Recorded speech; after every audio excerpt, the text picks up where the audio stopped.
Eh bien, mon papa est en train de se baigner à la plage et c'est moi qui vais tout raconter. Comics Outcast. Comics Outcast. Yeah. On est de retour sur la plage de Biscarrosse avec Anthony et Lulu. Et donc Sam m'a battu au Jokari, ce qui veut dire que ce sera son tour cette semaine de nous parler de son comics. Le comics qu'il lit présentement à côté de nous sur la serviette de la plage. Et déjà bonjour Anthony. Et bonjour Adrien, et bienvenue à Biscarrosse mon gars. Et bonjour à Lulu. Salut. Salut Lulu. Bisca salut. Ah oui, Bisca salut, parce qu'il y a Biscarrosse, c'est tout. Bisca truc. Ouais. Bisca lac, Bisca bourg, Bisca burger. Bah du coup, je vais lire mon Bisca Comics. Alors, le Bisca Comics de cette semaine, ta sélection estivale. Ouais, c'est un petit bouquin qui me fait de l'œil depuis un moment dans la petite librairie qui est à côté de mon boulot. Que j'ai fini par acheter. Un peu déçu d'ailleurs, si je l'avais acheté un tout petit peu plus tôt, j'aurais eu la petite couverture en plastique en plus qui protège bien là, qui est super belle. Et bon, bah, je l'ai acheté trop tard, donc j'ai eu la version sans. Voilà. Donc du coup, il n'est pas imperméable. Il n'est pas imperméable, tu non. Tu ne peux plus le lire dans l'eau. Non, mais je peux toujours le lire sur la plage. Et c'est ce qui nous intéresse aujourd'hui. Oui. Donc ce que je vais vous présenter aujourd'hui, c'est une bande dessinée franco-belge qui est éditée chez Delcourt. C'est un livre écrit par Boulet. Boulet qu'on connaît bien, qui a commencé avec Ragnarok, qui est une petite histoire de dragon pour plutôt enfants.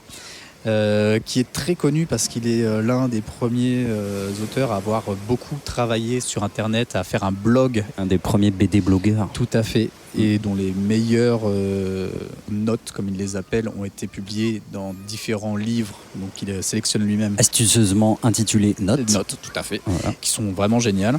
Moi, je crois que la première fois que je l'ai découvert, c'était dans Donjon Zénith, puisqu'il a repris la main au dessin. En tout cas de Trondheim sur la partie Zénith, et il a fait les donjons 5 et 6. Puis après ça, il a fait énormément d'autres choses. Je crois qu'il a bossé un peu sur des dessins d'Axolot, il a fait la rubrique scientifique et énormément d'autres choses. J'ai la liste là à la fin du bouquin, mais que je ne vais pas vous lire parce que c'est vraiment énorme. Et au dessin, on a Assain, je pense que ça se prononce comme ça. Je ne sais même pas si c'est un dessinateur ou une dessinatrice. C'est un dessinateur, me dit Lulu. Un dessinateur. Que je ne connaissais pas, mais dont j'apprécie énormément le travail dans cet ouvrage. C'est vrai que je le vois de loin, ça a l'air très beau. Ouais, c'est magnifique. Alors donc, on va intituler quand même ce livre.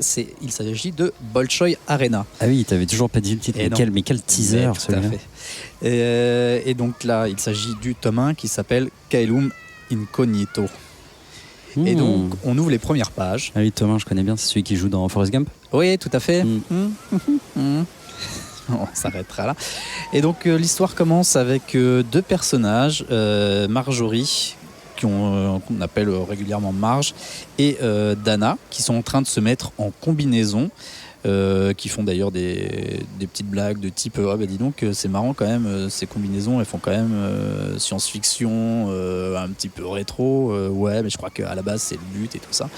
Donc elles enfilent leurs combinaisons, en gros on a Dana qui est en train d'expliquer clairement comment ça se passe à Marjo, qui découvre les lieux et ils se mettent dans une sorte de capsule et pour la première fois Marjo va faire un saut dans l'espace depuis un vaisseau géant qu'on voit au bord d'une planète. Moi, clairement, ça me fait penser à un Nostromo au début d'un Alien. Et c'est vraiment classe.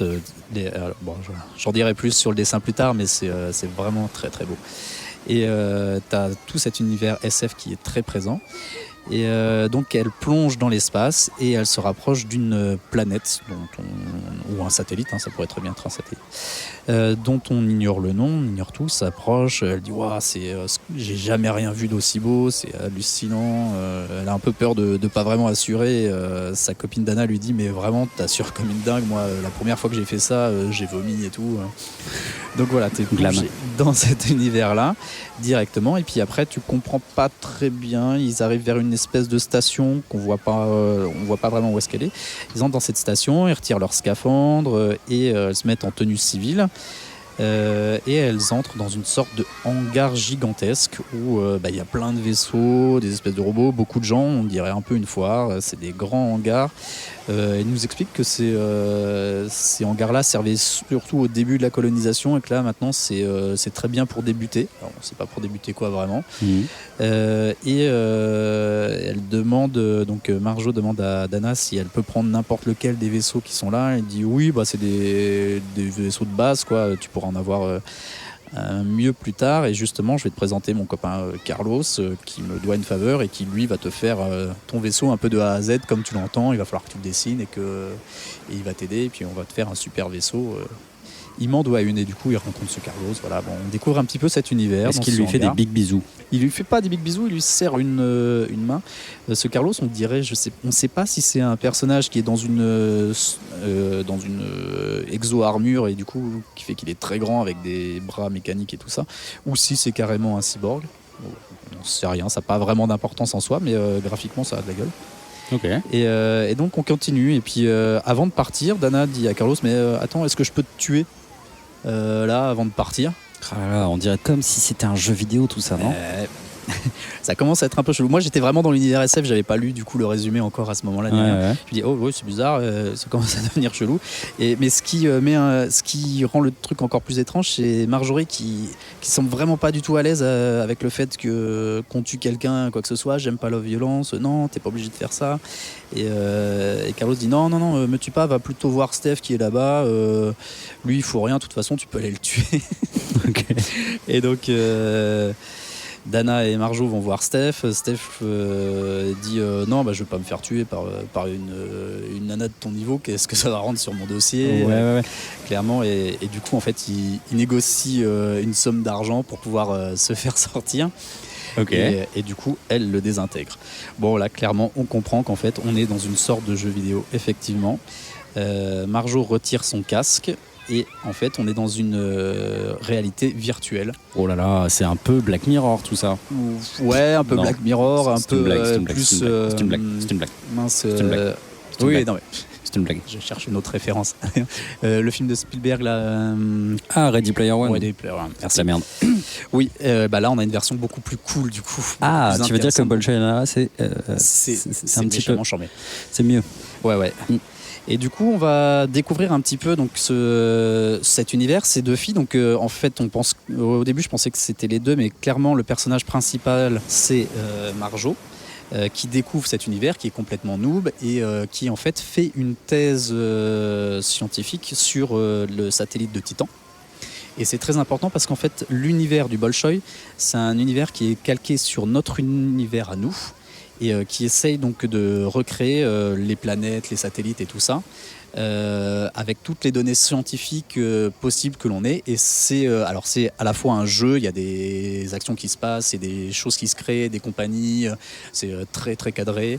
Mais en même temps, tu as tout un univers de tests, en fait, de tests scientifiques pour essayer de découvrir un petit peu cet univers et puis pouvoir aller le voir et faire bosser son imagination pour essayer de concevoir les moyens de conquérir davantage l'espace parce que on est dans un futur proche mais on a marché sur Mars, on a conquis Mars et on commence à espérer se développer dans l'univers. En fait c'est un petit peu comme si Star Citizen avait finalement rempli le contrat des promesses qu'ils avaient fait dans leur Kickstarter.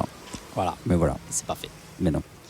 Le casque, par contre, crée vraiment une sorte de lien avec le personnage parce qu'il y a des moments où il y a des lags qui sont très importants. En fait, tout l'univers est très très bien construit, tout est bien calé. Tu as des lags qui sont des moments précis où le Bolshoi déconne et toutes les personnes qui sont dedans sont tuées et donc déconnectées. Quand tu meurs, tu as un temps avant respawn. À chaque fois et lorsque ça lag les personnages, enfin les personnes qui sont connectées ressentent de la douleur et ressentent des choses réelles vraiment et donc voilà Et du coup, en fait, ce personnage de Marjo arrive dans cet univers et est vraiment très douée pour une noob. Elle commence par se mettre à dos des grosses compagnies, dont les compagnies de Titan dont elle est allée sur satellite de Saturne. Et pour découvrir un petit peu comment c'était son rêve. Elle est complètement ébahie en voyant ça, même les pluies de méthane. Et elle est ouf, parce qu'il pleut. Ah ouais. Et arrivent des drones de la compagnie qui a pris ce territoire, parce qu'il y a quand même ce jeu qui est là bien présent.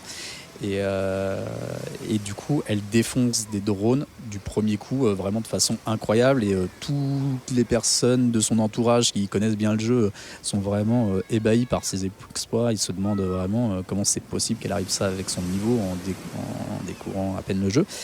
Et ses adversaires aussi. Du coup, elle se crée déjà des univers, enfin des rivalités, des tensions, et puis des sanctions qu'elle se prend dans la tronche, et qui va la pousser à devoir faire des missions qu'elle avait peut-être pas forcément envie de faire des choses pour pouvoir essayer de retourner sur Titan. Et puis le lien entre le monde réel et le monde virtuel est vraiment très, très bien foutu. Les deux sont présents et il y a toute cette idée de temps qu'il faut passer dedans, de vie qu'on gâche ou qu'on gâche pas, les expériences qu'on peut mener à travers ça. Tu retrouves toute la finesse d'esprit de Boulet dans ça, dans toute sa vision un petit peu du monde. Tu te dis le mec il a une vision quand même super chouette des choses et très intelligente et c'est vraiment chouette d'avoir ça en histoire et d'avoir quelque chose de complet et construit. Est-ce qu'il y a parce que ça s'appelle Bolshoi Arena, est-ce qu'il y a un lien avec le Bolshoi ou pourquoi Bolshoi, est-ce qu'il y a un côté russe ou je sais pas? Il y a une esthétique un peu soviétique, disons. C'est un peu la conquête de l'espace au moment où l'URSS était dans la course. Je pense que c'est ça surtout le lien. L'univers a été imaginé un peu à partir de cette esthétique-là. Mais après, non, il n'y a pas de... avec la compagnie de danse, c'est ça, russe, non, je vois pas de lien. Je pense que c'était pour avoir un nom russe. Tu crois? Je pense. Ouais. Il y a il y a un symbole qui ressemble à des lettres de l'alphabet cyrillique, donc c'est un peu, ça joue un peu. Tu trouves? Pour moi, c'était un A et un B pour Arena Bolshoi, un truc comme ça. Ouais, mais c'est un peu genre, toi, un peu. Ouais. Peut-être bien. Ça m'évoque ça. Après, je n'ai jamais fait de russe, donc je suis désolée d'avance si je dis n'importe quoi. Bon, graphiquement, après, c'est très beau, pour passer sur le graphisme. Ça fait penser à des traits assez manga. Les personnages peuvent me faire penser un petit peu aux traits de Bastien Vives à certains moments. Il y a de la trame, mais de façon très bien foutue. Moi, j'aime beaucoup la trame, de toute façon. Et les couleurs sont des couleurs très pastel, dégradées. C'est pareil, on revient dans une esthétique très SF des années 70, quelque chose de vraiment très joli. Tout ce qui est univers, les vaisseaux, ils sont très classe. Tout l'univers graphique est vraiment très bien réussi, très bien rendu. Les personnages sont assez cool. T'as des petits personnages. Du coup, comme t'es dans un univers de réalité virtuelle, tu peux avoir toutes sortes de choses. T'as le petit ami, par exemple, de Marjo, qui a comme avatar un petit renard tout mignon, tout kawaii. Et t'as un petit peu tout ça qui se mélange. Et non pas son tatami, parce que sinon ça serait un tapis de combat. Oui, tout à fait. Les personnages évoluent aussi dans Paris, mais un Paris un peu futuriste, et c'est assez sympa à voir. T'as des petits clins d'œil, genre à Nation, tu vois que t'as les lignes 1, 2, 6, 9A, et puis une ligne 18 qui apparaît, tu vois, des petits trucs comme ça, c'est assez marrant. Moi, j'ai beaucoup aimé. Comme ça, j'aimerais bien vite fait faire le pronostic de ce que pourraient en penser nos petits collègues. Donc, il y a des vaisseaux, des drones et des cyborgs, donc à mon avis, ça plaira à Grégo. Il y a un personnage principal féminin fort, donc à mon avis, ça plaira à Nivrae. Il y a une ambiance SF avec des vaisseaux dont on voudrait franchement trop les toys, donc ça plaira à Joe. Il n'y a pas de perso de chez DC, donc ça devrait plaire à Ike. C'est tout simplement sublime et Boulet, c'est le chef, donc ça plaira à Ben. C'est fin et bien foutu, donc ça plaira à Ketrus. Ça déroule de ouf, donc ça plaira à Zef. Et j'aimerais bien savoir si vous, comme ça vous plairait ou pas. Alors moi je vais tricher parce que je l'ai lu, donc j'ai beaucoup aimé, effectivement. C'est très beau, très bien écrit, et j'ai hâte de lire le tome 2. Ouais, bah, là, de ce que je vois par-dessus ton épaule, alors le pitch déjà j'aime beaucoup, et de ce que je peux voir là sur ta serviette, ça m'a l'air franchement ultra beau. Je pense que je vais te le piquer. Si c'est le tome 1, ça veut dire que le tome 2 est prévu, et est-ce que tu sais si ça sort bientôt tout ça Alors j'étais en train de regarder justement, j'ai oublié de vérifier ça. Alors juste pour dire, le tome 1 est sorti en septembre 2018. Ok. Je sais que le scénario est fait, j'ai aperçu ça. Donc le scénario est terminé, je sais pas quand sort le tome 2. Faudra chercher, au pire je mettrai les infos si je les trouve sur le Boya Comics Club. Ok, super. Moi je suis Assain sur Instagram et il a contre-teasé en disant que ça serait certainement janvier 2020, mais que ça pourrait être tout aussi bien janvier 2032. Donc, Ok. Non, mais ce qui est fou en fait, quand on voit le détail des dessins, des vaisseaux en particulier, c'est incroyable et c'est assez intéressant de le suivre sur Instagram parce que du coup on a le Tout work le- in progress tout le making et of, c'est dingo. Bah justement, ça permet de rebondir aussi sur le fait qu'il y a des espèces de petits logos du Bolshoi Arena que tu peux scanner grâce à l'appli Delcourt Soleil Plus, que Ouais. tu trouves sur, Plus, méga, sur ton store, premium. quoi.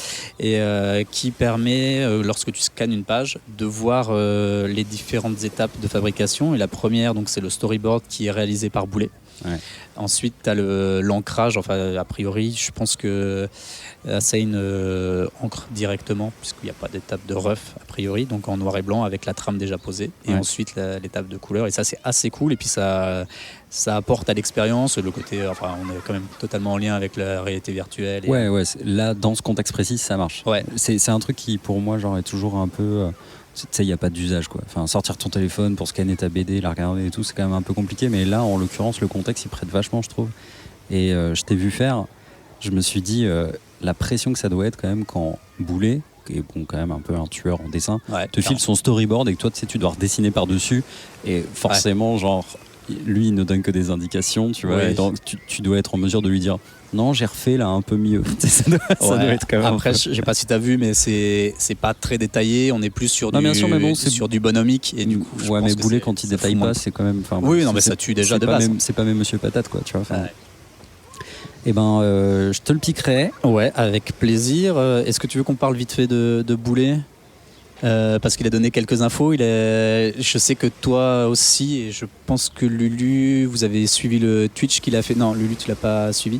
Il a fait un Twitch récemment parce que du coup, à Angoulême, en 2019, donc janvier 2019, Sfar et Trondheim annonçaient la suite de Donjon, qui est en gros l'une des deux premières séries que je me suis mis à suivre personnellement, donc pas les BD que je lisais de mon papa, que je me suis mis à lire sur les conseils de mon vieux pote Victor, Victor Lejeune, qui est devenu auteur de bande dessinée. Victor qui est devenu Victor le Jeune. Wow. Victor Lejeune qui est devenu auteur de bande dessinée, dont je vous pousse à aller voir le travail parce que c'est magnifique ce qu'il fait, C'est vrai. et qui m'avait fait découvrir Donjon. Et donc Donjon reprend après je ne sais plus combien d'années d'absence. Et c'est Boulet qui va ouvrir le bal. Et donc il faisait le Twitch de la couverture du nouveau tome de Zénith, donc le tome 7 qui sortira en janvier 2020. Il y aura un autre Donjon qui sortira en janvier également. Et durant ce Twitch, il racontait pas mal de choses assez intéressantes, et donc notamment la sortie de ce donjon. Pour ceux qui auraient suivi, à l'époque, il y avait eu un donjon clé en main, qui était un jeu de rôle Un jeu de rôle, adapté de... Mon premier jeu de rôle d'ailleurs. Ouais, bah moi aussi, on Ouais. l'avait découvert ensemble Exact. à l'époque, et qui sera donc écrit par la fille de Sfar et dessiné et écrit par le fils de Trondheim. Donc ensemble, qui sont des gros joueurs de jeux de rôle, et dessiné par Trondheim et Sfar. Ils ont proposé plein de noms d'auteurs qui auraient pu ou qu'ils auraient aimé avoir en dessinateur de donjons. Ils ont proposé à pas mal de monde. Je crois que Moebius a été cité à un moment pour un projet de bonus aussi, qui aurait été dirigé par Boulet. Bon, malheureusement... Moebius a décidé de est décéder, donc entre-temps. il a fait ce mauvais choix. Ouais. Effectivement. Ce qui est dommage. Il y a eu le nom de Mignola qui est sorti aussi. Ils avaient proposé à Mignola, qui avait dit je suis chaud, et puis bon, a priori ils avaient proposé ça en 2000. Trondheim disait que selon lui, 2001, il y avait eu les attentats et que du coup, il avait décliné, il voyait ça comme lien. Moi, je me demande si c'est pas carrément le fait que en 1999 sort Hellboy, les premiers issues, et qu'en fait, sa série a décollé, qu'il est parti sur autre chose. Il est devenu un peu quelqu'un d'autre. Ouais, mais on aurait pu avoir un donjon de Mignola. Bah, en fait, ça serait ultra pertinent, quoi. Ouais, super classe. Ouais. Et puis voilà, non ? Qu'est-ce que t'as retenu, toi, de tout ça ? Moi, j'ai retenu. Alors, il parle énormément de l'industrie et tout ça Ouais. pendant ses streams, et c'est super intéressant. Et ça m'a donné juste très envie d'inviter Boulet dans Comics Outcast. Clairement. Et moi, ça me plairait bien qu'on l'invite à la sortie du prochain donjon. Ce serait tellement du ouf. prochain donjon ou du Bolshoi, tu vois. Enfin, Bah, à voir. vrai. Mais c'est un homme plein d'actualités et super sympa et Très intéressant. très intéressant. Très Donc, cultivé, ça serait vraiment chouette. Je le mets dans la to-do. Nous le souhaitons. Est-ce que moi, je vais me remettre un peu de crème solaire? Ouais, là, je suis allée vous chercher des glaces. Donc, petite pause glace. Ensuite, on chroniquera mon comics qui est le meilleur. Pour vous, ça sera probablement 2 semaines. Pour nous, ça sera dans 5 minutes. En attendant, pause glace. Sam, chocolat, ça te va? Je préfère la vanille. Ok, je te donne la vanille. Adrien, menthe, puisque tu as un dégoût de... Menthe chocolat. Menthe chocolat? Allez. Allez, je te la donne sans problème. Sans- Et je garde le petit sorbet framboise. Sorbet framboise. On vous fait des gros poutous. Et d'ici là, eh bien, bouilla. Bouillabaisse.